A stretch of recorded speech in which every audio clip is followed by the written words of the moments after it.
Some houses have secrets, doors that lead nowhere, rooms that shouldn't exist. Daniel never believed in haunted houses. Some houses have secrets, doors that lead nowhere. When he found a cheap old house on the outskirts of town, he thought he had gotten lucky, a fixer-upper with history.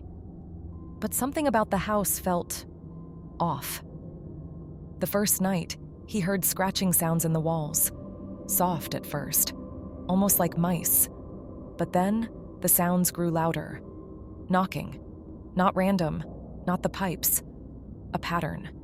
Like something or someone was trying to get his attention.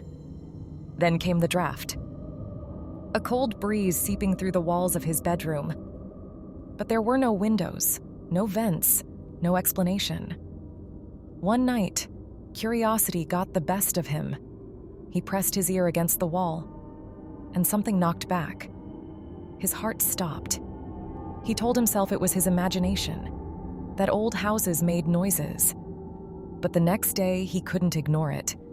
He ran his hands over the wall. It felt hollow.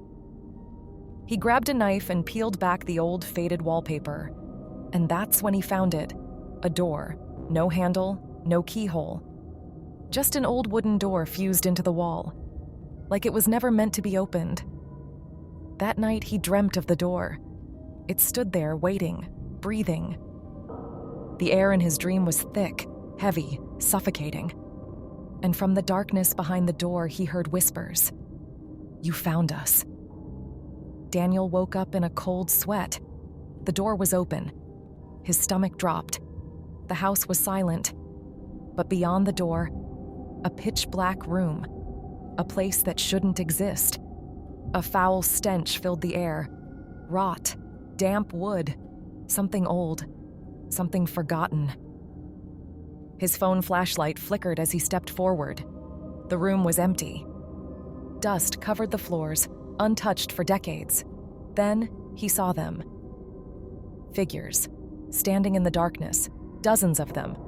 Their faces were wrong, twisted, stretched, hollow-eyed, watching. His flashlight blinked. And suddenly, they were closer. A whisper filled the air. "You shouldn't have found us."